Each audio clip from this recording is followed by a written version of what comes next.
Herniated discs? This is an illegal settler within the Palestinian territories. DSA Slate Insider uniform, but in the night video. he wear the soldier uniform, and he come back and start searching houses. And would that hurt him? I mean, no, but I think the Lander thing was illustrative though, because it was the guy who was city comptroller, and he's like, yeah, no, I previously thought it was good to invest in Israel, and now I see it's bad, so he took the money out of the Israeli companies. And that's the thing that fucking Bad Banana fans don't go, that they just make the accusation and then they leave it at that. Like, I think that's part of the reason why I think that's making like more normie liberal New Yorkers, like, that's powerful for them. You know, the city comptroller was like, no, I'm Jewish, this sucks, you know. You know, he's demonstrating that he can admit he was wrong and change direction. That's powerful, you know. Yeah, that's what I'm saying. He won his race by 35 points because he said this. I used to think it was good, now I think it's bad. That's what I mean. People, that works for people. That's powerful, right? And people don't like to admit when they're wrong about anything. interrogating people. He is one among hundreds of thousands of people who migrated from either Israel or abroad to assist in the active colonization of Palestine's West Bank, which begins less than 20 miles east of the Gaza. If everything is liberal Zionism, like, if it's like, oh, you fucking, you know, you didn't, like, you know, like, you're not, like, wearing, like, a green headband and fucking strapping up, that's liberal Zionism, that's not helpful. Like, words have meanings, and we should stick with that. Like,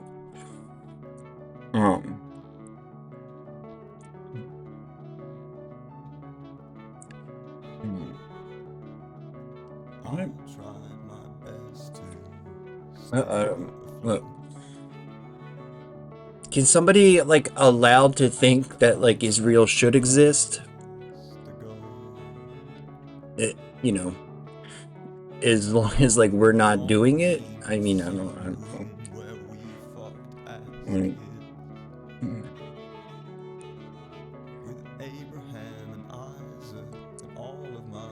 Like, cutting all funding and sending them to The Hague is the, you know, that's the basis, you know? Like, I don't care about what your, like, perfect world scenario entails. I care, like, which policies you're going to be supportive of.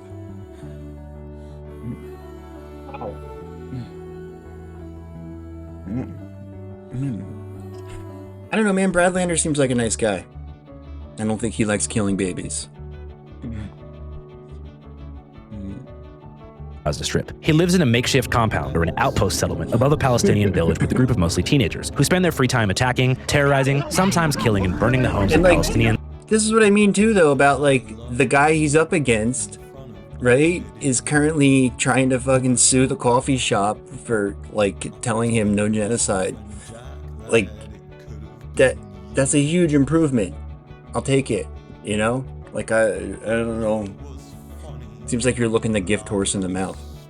At all hours of the night and day for reasons of their own. I don't give a shit. So a settler is a person who decided to move to Palestine from the United States or any other part of the world because they are privileged that they have a Jewish roots in their family. That's what I mean, though. I think there should be a distinction between somebody who, like, wants Israel to exist and doesn't support genocide and somebody who's, like, fucking supports genocide. There's three different things there.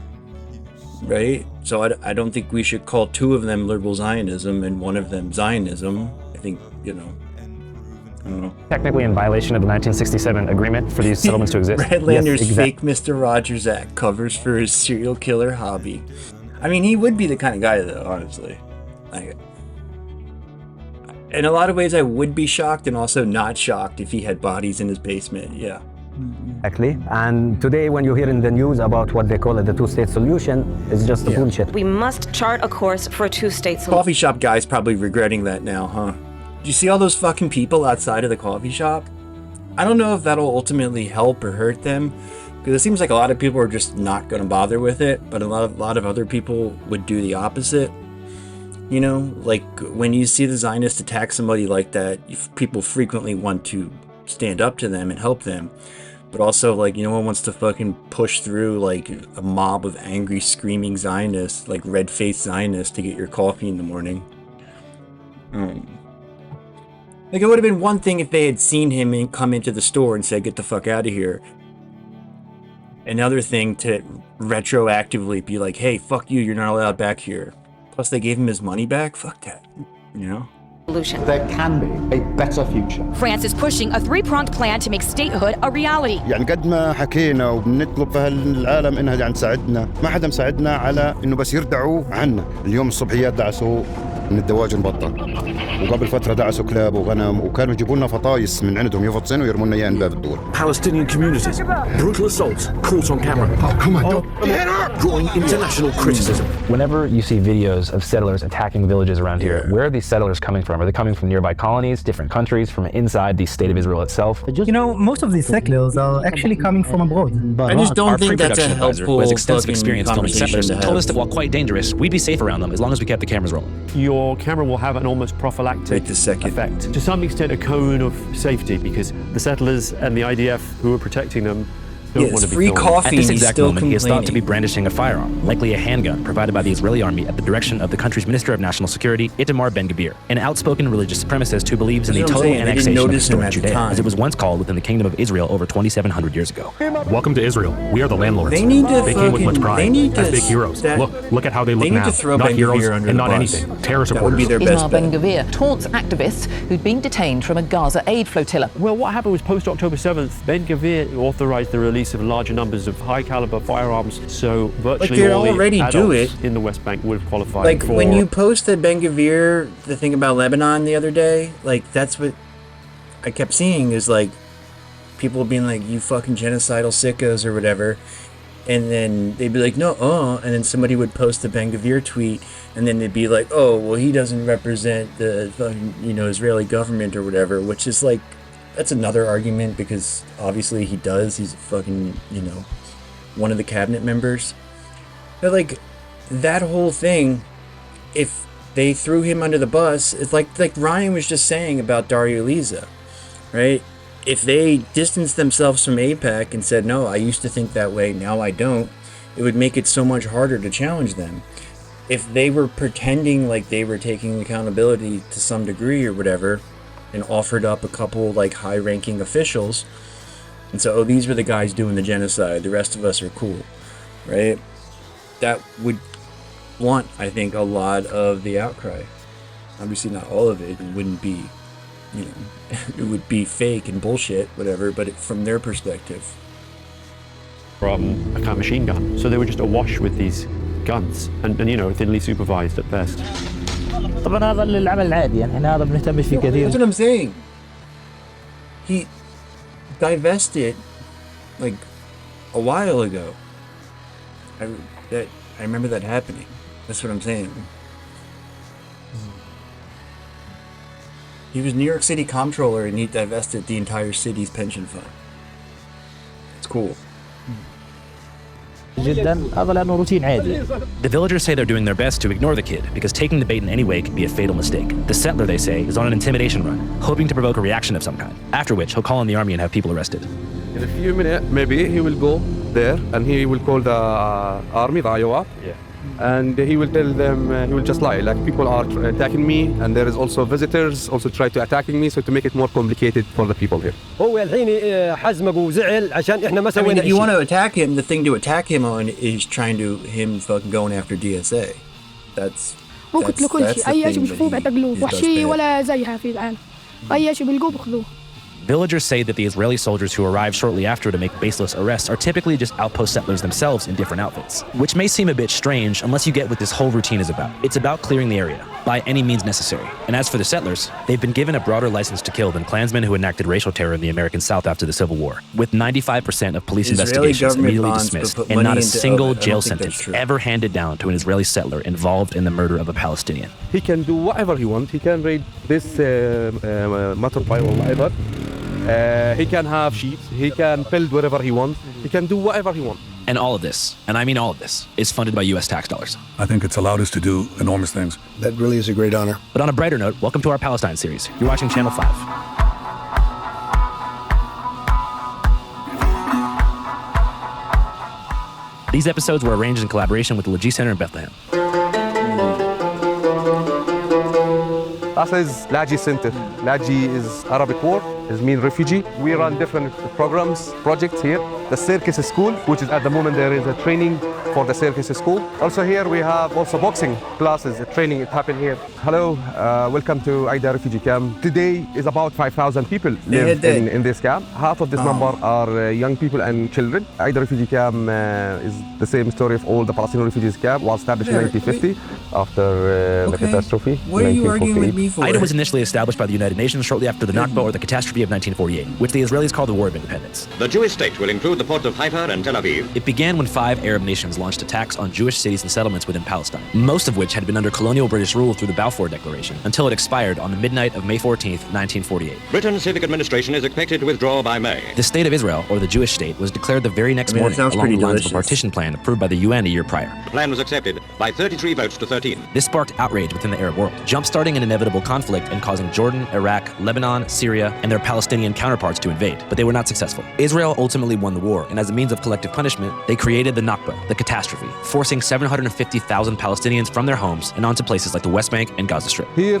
27 names of the villages, which is the families who live in Aida camp, they came originally from. For lots of families, they're still keeping the key, and even though they know all their houses destroyed it in 1948, but it still gives them a hope that one day they will back again to their homes. You are. Which village in particular, on the occupation side, your family first You're came doing from? the same thing you do with everybody. Beit Jibrin was just one of around 400 villages. Conflating multiple different fucking types of behavior and saying this is all labeled the same way, which I find incredibly unhelpful.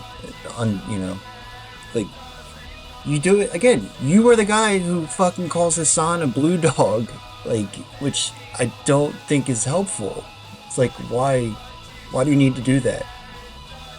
It's just, it has this entire fucking thing.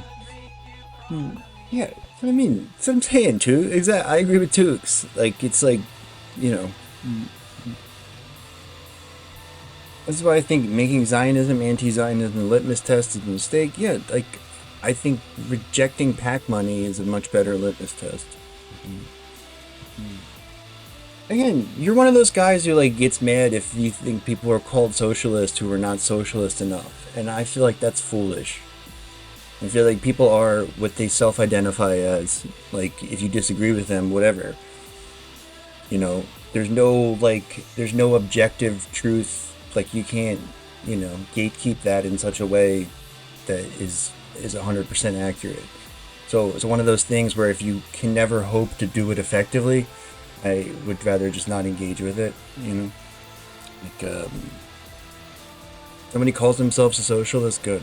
I don't think there's a whole lot. I think the incentives would point you the other direction for now, right? You would not benefit by, LARPing as a socialist. That's not going to help you, People are going to not give you money. You're going to be not invited on TV, ostracized from any kind of Democratic Party establishment assistance. That's a very real problem for anybody. So yeah, I don't have a problem with people calling themselves socialist. I'm not going to fucking decide who's sufficiently socialist enough.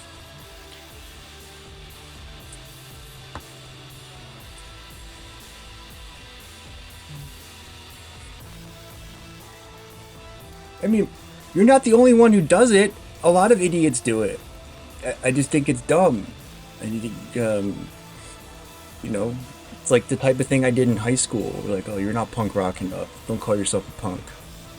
depopulated during the Nakba. Today, it is a totally renamed kibbutz. Welcome to Beit Gvrin, which is the Israeli version of a socialist commune, completely inaccessible to any Palestinian. I don't know about that. I always heard about it from my grandparents in my childhood. They used to tell us lots of stories about how was life, how many lands they owned there. That's a graffiti tell the history of the Palestinians, how they were living before 1948, before the catastrophe, as a farmers, and then when the catastrophe happened, they moved them to the refugees camp and they built the apartheid wall surrounding the camp. The massive wall surrounding the camp was built in 2004 in the midst of a bloody conflict called the Second Intifada. The conflict took upwards of 5,000 lives. What are the Israelis limits? say the Palestinians started it by targeting police and protests that turned violent, whereas the Palestinians generally place blame on the collapse of peace talks at the Camp David summit in 2000, as well as a provocative visit by Israeli politician Ariel Sharon to the Al-Aqsa Mosque in Jerusalem, the third holiest site in Islam, which happens to also be built on a plot of land called the Temple Mount, which is the #1 holiest site in the Jewish faith. Total nightmare. After they finished the wall, they built more than it predates Judaism.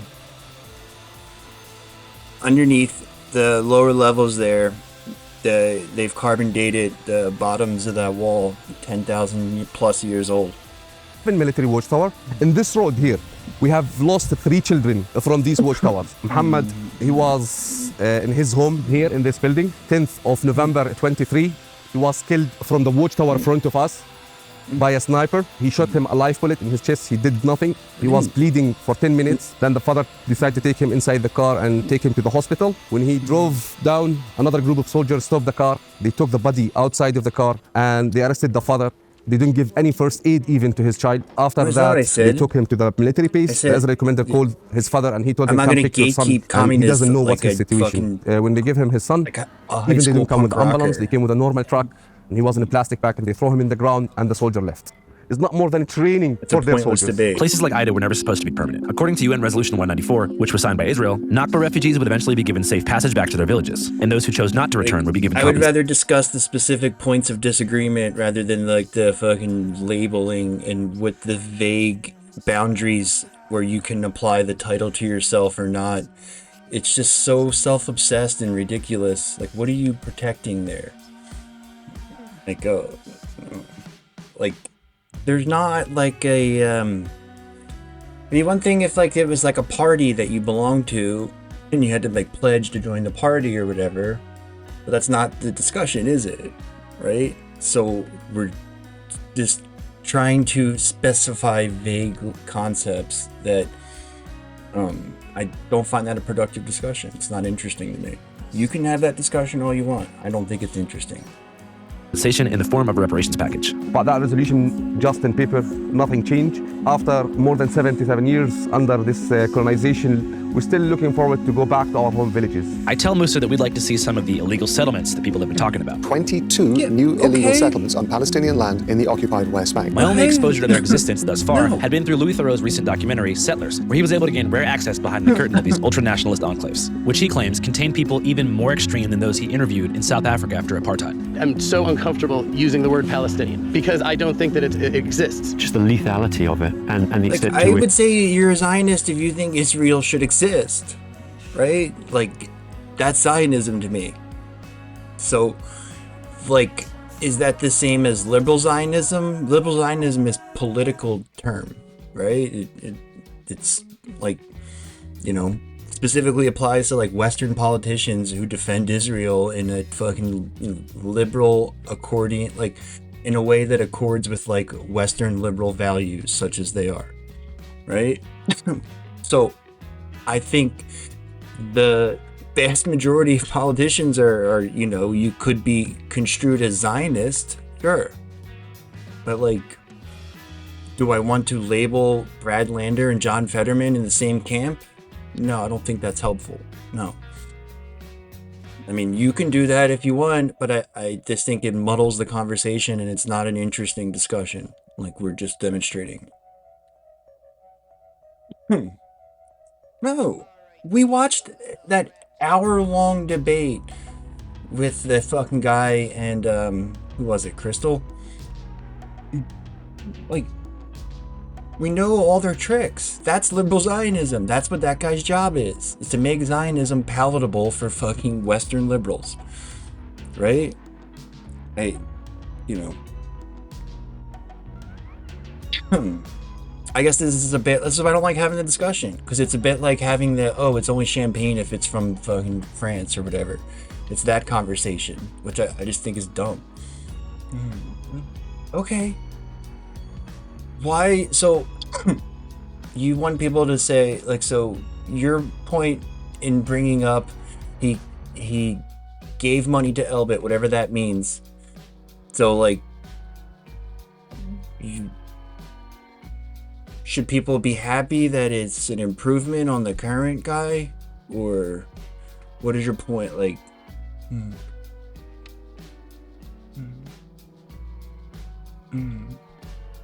okay. Okay, so you're saying he's bad. Okay. We got your opinion noted. You think Brad Lander's bad. I think he's you know, better than Dan Golden, but, you know, not great. I don't know what we stand to gain by talking about that, like, because, again, it's an uninteresting and fucking, you know, annoying conversation that neither one of us wants to look up and find the details about. Like, it's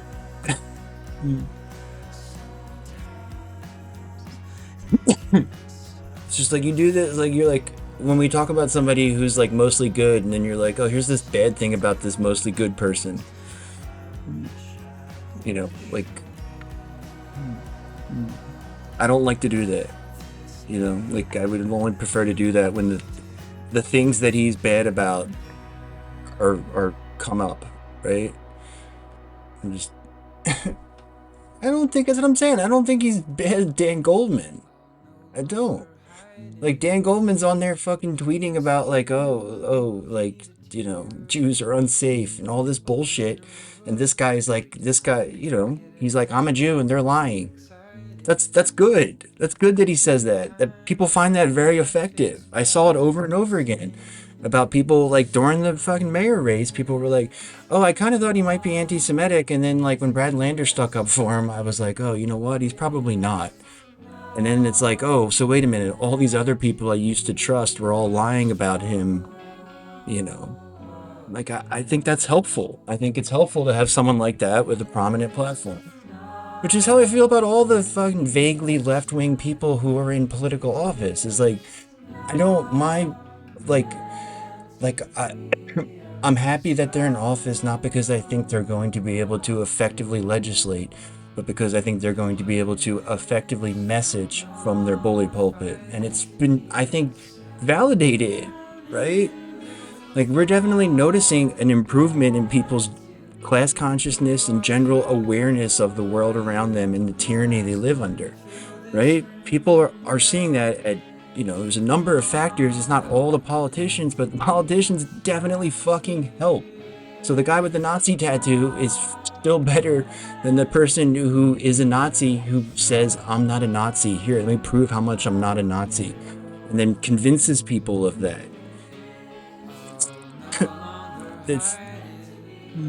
I think that's the realist, materialist perspective.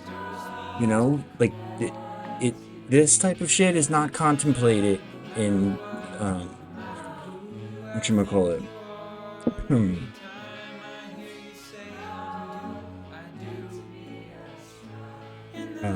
State and Revolution.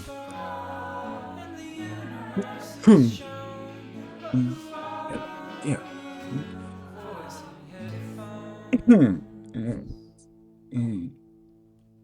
I mean, that's what I'm saying. Like, you gotta roll with the punches, man. Like, it doesn't make any sense to complain about it when we have an improvement that it's like, it's not the best improvement. It could be a better improvement. Like, yeah, that's what I'm saying. And he's got this nerdy Jewish guy who's like, oh, I'm with him. Now, these other guys are lying. Like, that's helpful. Like, that's helpful. Yeah, and he's already doing that. He's like raising wages, fucking fixing potholes, like genuinely improving the city while he's talking up socialism. That's good. And it's good if this other guy who's like, no, I'm more of like a centrist. Like, I'm not even like a radical. I just think this guy, you know, he knows what he's doing. Like, that's helpful. Like, having liberals who are willing to like associate with the left, I think makes the left more palatable for, Kamala Harris voters, right? Like the I've had it ladies, right? Like I think that's a helpful development. Which the objective of the settlers is to for many of them, is to Zionists drive won't the be able to win the Palestinians Democratic out. primary. Like under apartheid, the white South Africans, they didn't tend to say like, we want to drive the Africans, the black Africans out. You can have Johannesburg. Is that Johannesburg? Yeah. Okay, I give it to you tonight. Okay. They wanted to subject them to a punitive and degrading legal regime, but they weren't routinely, as I understand it, every day.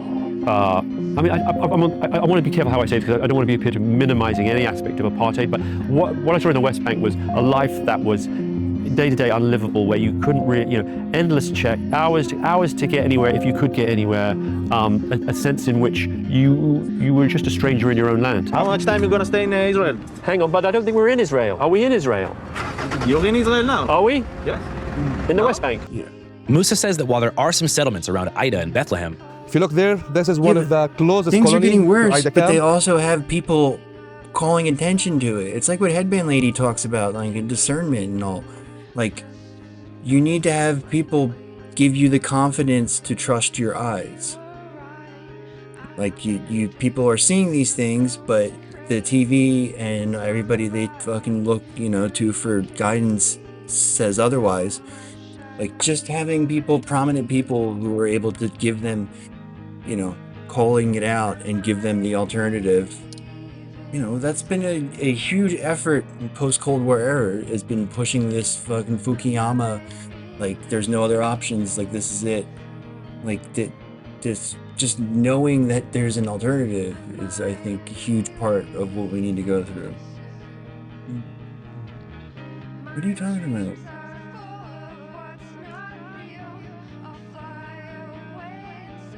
I mean, they're going to have to win some primaries. They will ultimately steal it, but they're going to have to win some primaries. They're not going to be able to steal it without contesting any primaries.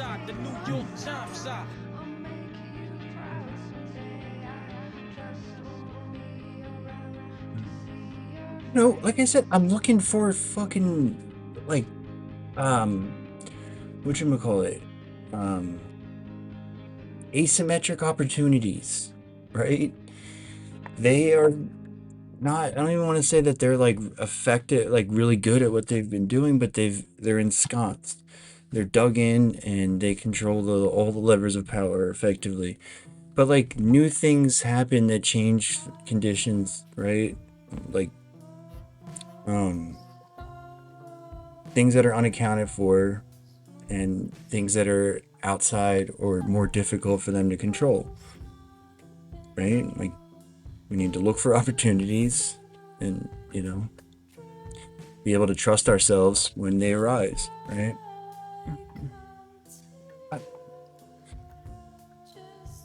I mean, like, an example would be when they say, oh, the fucking, the Affordable Care Act, and then Bernie's like Medicare for all, right?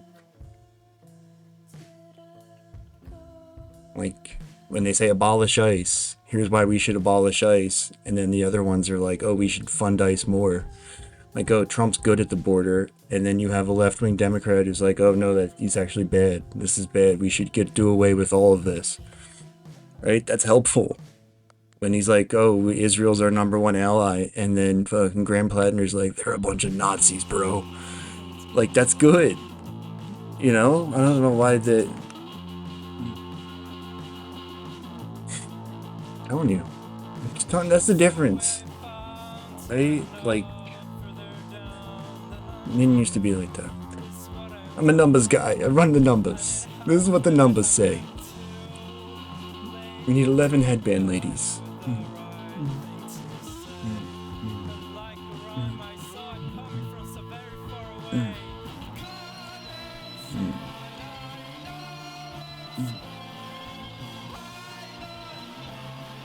Okay.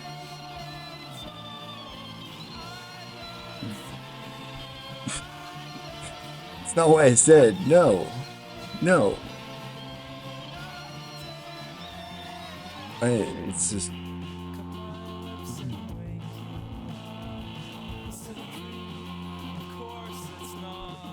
I just don't think it's like fun to be like, oh, you know, here's something that gives me a little bit of hope, and then to be the guy who's like, oh, there's no hope, dude. It's gonna get worse, and then they're gonna turn you into a computer. You know, that might be the inevitable outcome. I might logically determine that, but like, come on. It's called Gilo. Our best bet to get a true, candid look at an urban landscape ripped apart by settlements would be about an hour south in the city of Hebron. I know. So we hopped in the car and went for a drive. So this is an Israeli colony. And all the way to Hebron, we gotta have a reason to like continue engaging. You're gonna see a lot of Zionist colonies. When like it's not legal according to the agreements. He says that's that why it might like take the us shit that they're doing in South America is really bad, right? Because it's like actually you can't even vote. Like, I do think they're doing that, but until we like can catch them, you know, you still have to like send the team out on the field. Like I don't know. Like I do think they're doing that, and they will. I've said this over and over again. I think the more wins that we get, the more fascistic they will become, right? It's like approaching the speed of light. Like the faster you get, the harder it is to add more speed. Right? That's what I think is going to happen. So I think that's eventually there will be a conflagration, and I think eventually, like in the next 10 years. I don't think this is long term. I think we're in the end game now. That's my opinion. I understand some people disagree, but I think the instability and the boom and bust cycle and the options, like we see that they don't have anything. There's nothing. Nobody has any ideas for them to be able to continue growth like in this direction. Like they've exhausted. Like they've neoliberalized everything. Everything's privatized basically everywhere around the world. They've sucked out every retirement fund, every savings fund, whatever. And then they have this business model that they're all fucking pot committed to. They have no options. They're all in on AI that nobody wants, nobody can afford. There's no fucking options. Like there's nothing about it is like it doesn't work for any of the use cases that they're pitching, and even if it did work, it's too expensive and there's no way for everybody else to to subsidize, to pay for it, you know. And the entire US economy is basically into that now. Like don't see that going good. Like that doesn't have a whole lot of time. It's that and weapons, you know, all over the fucking West. It's just military and fake AI. I mean, I don't think there's going to be a world war. That's what I'm saying. I think there's a collapse more likely. That it's more like the Soviet Union than like, you know, the wounded animal thing. It could really happen at any time. Like I think if the rest of the world work together, they could just fucking destroy the dollar overnight, destroy the whole thing. I don't know if that's what's coming, but I don't think this system is losing legitimacy way too quickly, and there's nothing on the horizon for them to earn it back. Like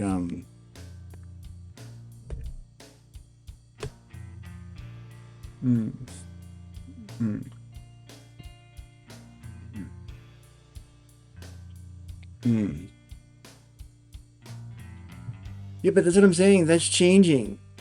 That's what I'm saying. People are understanding this at an accelerating rate. Every day.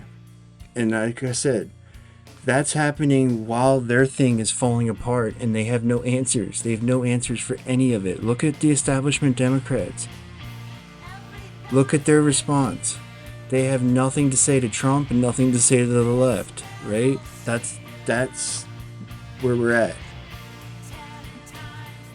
So they're going to all be like Trump, you know, like it's going to be like the uniparty and they're going to try to hold down the fort like by force, you know.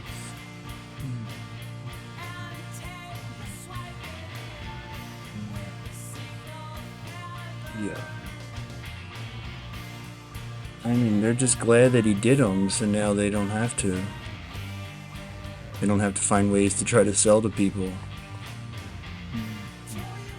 Up to 5 hours to get there because of the sheer volume of highway checkpoints that have been built by the Israeli military. Today, there's over 800 checkpoints, and their primary purpose is safety, which means keeping Palestinians away from settlements and off of the pristine, separate highways they've built between settlements and into mainland Israel for cars with yellow Israeli license plates. But our car had a green Palestinian license plate, which destined us to hours in traffic and potential military detention without cause. And here's why. So back in the 90s, there was something called the Oslo Accords, an alleged peace negotiation between the Israeli state and the Palestinian Authority, which would supposedly end in an amicable two-state solution. During Oslo, and for a 5-year temporary period, the West Bank was divided into 3 administrative zones: Area A, B, and C. Area A, representing 18% of the land but a far majority of the Palestinian population, was under full control of the PA, Palestinian Authority. Area B, representing 22% of the land and mostly encompassing rural communities and certain sections of Jerusalem, was under the shared control of the PA and the Israeli army. And then Area C, representing a whopping 61% of the land but home to very few human beings, was under full Israeli military occupation. Notice I said temporary because all this land was supposed to be transferred back to the Palestinians by the year 2000. But that same year, peace talks collapsed, sparking the second intifada that I mentioned earlier, and keeping these temporary A, B, and C zones in place to this day. What that looks like in 2026 is the dramatic restriction of movement for Palestinians between West Bank Area A cities like Aida Camp/Bethlehem and Hebron, which are only connected through roads that run through Area C under Israeli military law. And of course, it's in these C zones that almost all the settlements exist, which look almost nothing like that. I had a vision in my head, likely informed by social media, that most settlers were young, crazy kids on the hilltops like the one that I'd previewed earlier. Yet the colonies that Musa and I drove by, almost every few miles, look more like gated communities in Scottsdale, Arizona, advertising relatively affordable, subdivision-style cul-de-sac spacious homes with swimming pools and nearby access to grocery stores and movie theaters. At that moment, I began to understand what Louis Theroux meant when he talked about the diversity of settlements. I can't say exactly how many settlements there are, but there's a lot. I think more than 100, maybe 200 or 300. And in addition, there are what are called outposts, which are almost like the like the eggs of settlements, like they kind of in embryonic form, where there's a bunch of extremist Israeli activists, often youth, settler youth, take a hill or take a little area, put camps up, and then oftentimes the IDF will de facto kind of defend them, but they're not recognized by the Israeli state. So we saw one recently legalized under Israeli law, but not under international law, outpost. That was Eviatar, and that was there. It was a kind of religious nationalist settlement. You don't know what's going on behind the scenes. Fairly extreme sort, and caravans. But there's other settlements where they are larger and more suburban looking. So at least some, or maybe most of the people there will be. I wonder if it was Cuba related, like they tried to get Venezuela to go along with the shit in Cuba and they wouldn't do it. I mean, I think for sure too they're trying to get Maduro to go along with Trump's election bullshit and he's not doing it.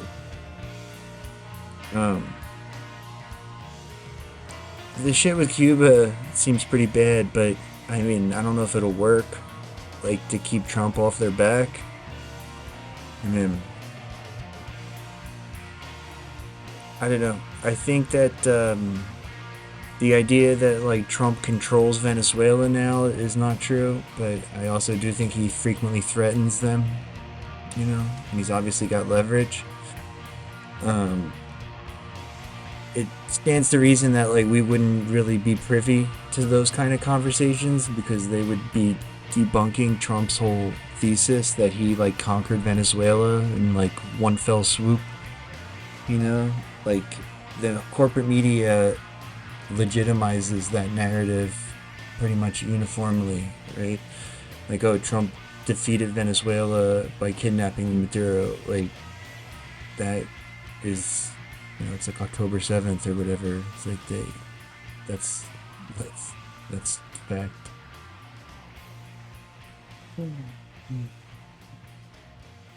Yeah. That's what I'm saying. Yeah. Yeah. And then part of that is just like having people with a microphone correctly diagnosing what's going on around us, right? Like, I'm saying. And I know for a fact that that's true, that that's what's happening. You know? So many people will tell you, like, before Bernie came around, they didn't even know, like, they didn't even think about it. Either economic migrants, interlopers, like they're people who've gone there mainly to get cheap housing. And then some of them are ideological settlers who've come from America or elsewhere. And then there's even more extreme and crazy ones that we didn't get into because most of them don't really want outsiders. Where else was it? You think they know that it's wrong what they're doing? They know that the world views it as wrong. As Musa and I drive and are forced to take the long way, I'm struck by the beauty of the land. Maybe the rocky, rolling hills of Palestine. Maybe Japan was just collateral damage. Like, maybe like in order to use it, maybe that's why they don't use it that much, right? Like maybe like they have to take a hit on the other side of the world whenever they use it, or they frequently have to take a hit on the other side of the world and it's like unpredictable. That would actually kind of fit, because you'd think they'd be using it more if they had an effective earthquake gun. Like, I do think they have one. I think they had that fucking weather weapon in Iran, too. Like, my basic theory is that in weapons development, they would pursue cheaper things before they pursued more expensive things. So something like an earthquake gun that they could use just by, like, fucking, you know, with, like, an oil rig or something. Seems like that would be cheaper than nuclear weapons and ICBMs and all the other shit we have now, right?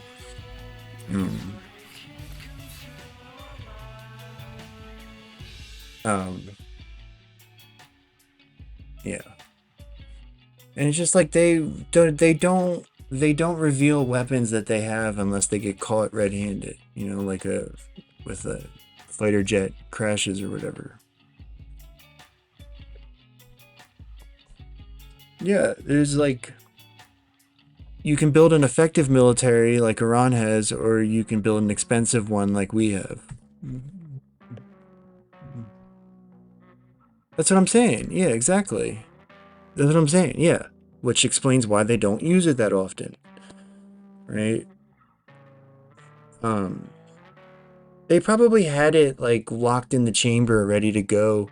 Like they probably had the magma chamber flooded or whatever they needed, you know? Like they had the shit ready to go and they were expecting to have needed it already. And since they haven't used it yet, they finally like, I'm just gonna do it. Yeah, exactly. So I think that's probably it, right? Are like a gently astroturfed hybrid of the sweeping cliffs that surround Lake Mead outside Vegas, and I begin to understand why so many people feel a deep, unshakable connection to the land. It's nice, man. As we make our way to a checkpoint, I notice a strange red sign in the distance. This road leads to Area A under the Palestinian Authority. The entrance for Israeli citizens is forbidden, dangerous to your lives, and is against the Israeli law. We need to be quick. Musa says it's been put up by the Israeli army as a way to instill fear in mainland visitors and restrict commerce, and that it marks the beginning of an Area A enclave. Across the street, I also notice a bulldozer on a hilltop that appears to be tearing down a local village. The mountain you see on top, it was occupied recently by settlers, and now they are setting up caravans. And you see down the road here, they installed the yellow gate. When they close it, Palestinians who own the agricultural lands, they don't have access to it. I step across the street to get a camcorder shot. The soldier is watching us. English. What are you doing? Oh, I'm taking a video. Fuck. For the crime of taking a camcorder shot of an illegal settlement while in the company of Palestinians within Palestine, I was placed under Israeli detention by 2 teenagers from New Jersey. They couldn't explain the crime, but seemed more than happy to give out the time. If you'd like to see and hear about the next phase of our journey, where I explain the interrogation process, visit the Al Ibrahim Mosque on both sides, and witness the invasion of central Hebron by a group of settlers, head to our Patreon at www.patreon.com/channel5, where you can also see our complete sit-down interview with documentarian Louis Theroux. As many of you guys know, Channel 5 is a completely independent independent, probably 10